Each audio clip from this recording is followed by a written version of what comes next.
forth to me. Now, by my maiden head at 12-year-old, I bade her come. What lamb, what ladybird, God forbid, where's this girl, what Juliet?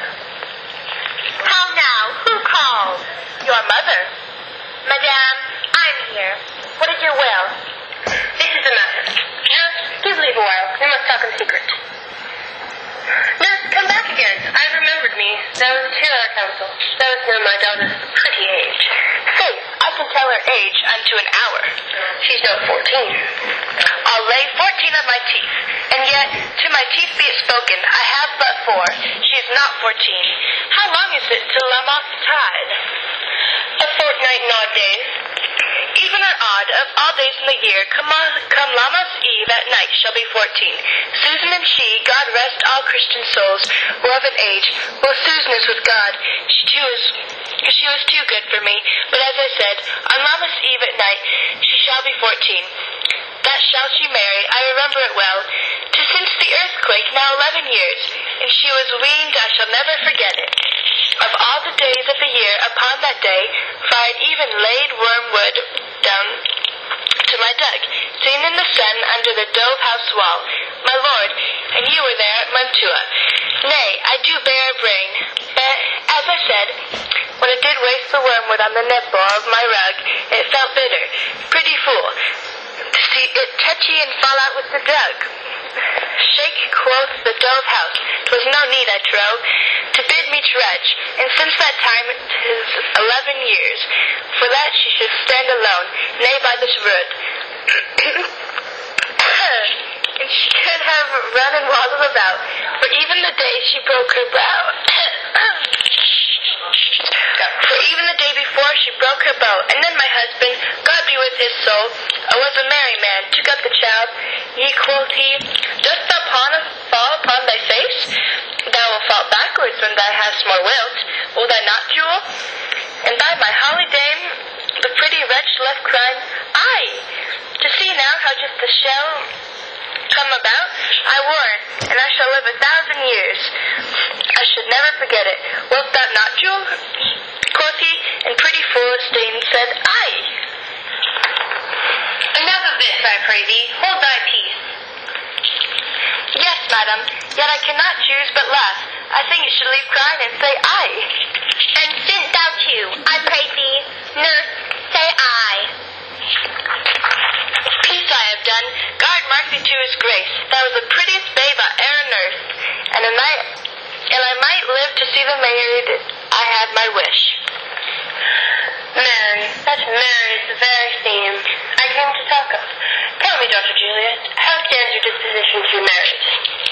It is an honor that I dream not of. An honor?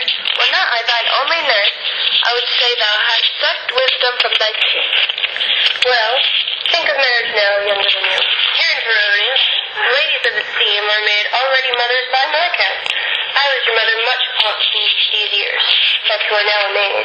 Thus then, in brief, thou valiant Paris speaks before his mouth. A man, young lady. Lady, such a man as all the world? Why, he's a man of wax. Verona's summer hath not such a flower. Nay, he's a flower, in faith, a very flower. What say you? Can you love that gentleman? This night you shall behold him at our feast. Read o'er the volume of young Paris' face, and find your delight right there with beauty's pen. Examine every married lineament, and see how one another lends content, and what obscured in his fair volume lies.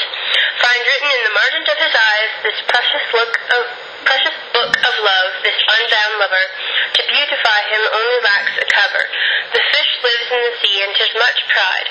For fair without the fair within to hide, that books in many eyes doth share the glory, that in gold clasps locks in golden story. So you shall share all that he doth possesses by having him, making yourself no less. No less, nay, bigger women grow by men. Speak briefly. Can you like Paris' love? I'll look to like, if looking liking move, but no more deep will I endart mine eye, than your consent gives strength to make it fly. What shall the speech be spoke for our excuse, or shall we all without an apology?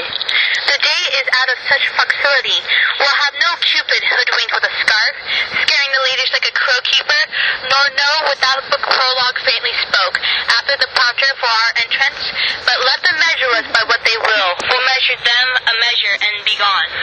Gentle Romeo, we must have you dance.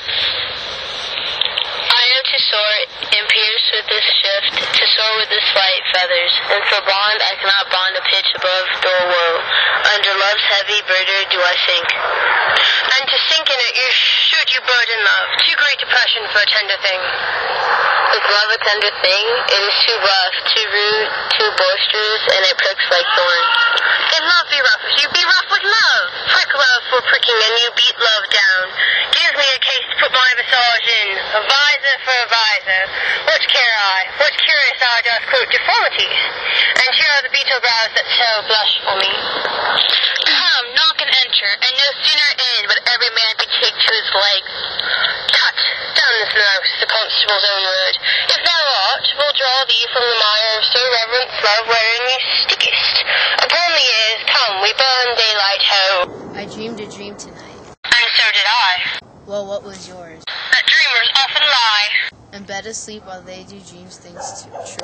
I've seen Queen Mab hath been with you. She is the fairy's midwife, and she comes in a shape no bigger than an agate stone. On the forefinger of an alderman, John with the tea little atomies, athwart men's noses as they lie asleep.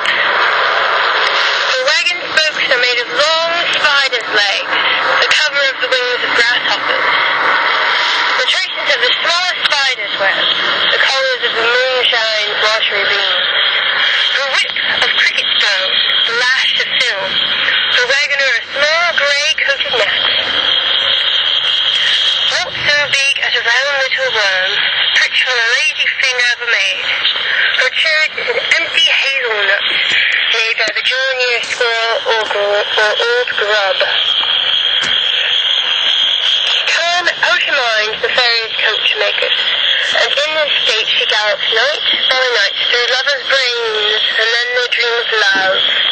Or courtiers' knees that dream on courtesies straight, or lawyers' fingers who straight dream on fees. Or lawyers' fingers who straight dream on fees, or ladies' lips who straight on kisses dream, which oft the angry mad with blisters plague, because their breaths with sweetmeats are painted on. Sometimes she gallops o'er a coach's nose, and then dreams he of smelling of soot. And sometimes she comes with a tight pig's tail tickling the parson's nose as he lies asleep. Then dreams he of another benefice. Sometimes she drives over a soldier's neck, and then dreams he of cutting foreign throats, of breeches and of musketeers and Spanish blades, of hills 5 fathoms deep, and then anon drums in his ears at which he starts and wakes, and being thus frightened swears a prayer or two and sleeps again. This is that very mab that plats the manes of horses in the night. It bakes the elf locks and foul slatted hairs, which once untangled much misfortune bows. This is the hag when maids lie in their backs that prices them to and learns them to bear, making women of good carriage. This is she! Peace, peace, Mauricio, peace, thou talkest of nothing. True, I talk of dreams, which are the children of an idle brain, begot of nothing but vain fantasy, which is as thin of substance as the air, and more inconsistent than the wind, who woos, even now the frozen bosom of the north, and being angered, puffs away from thence, turning his face to the dew-dropping south.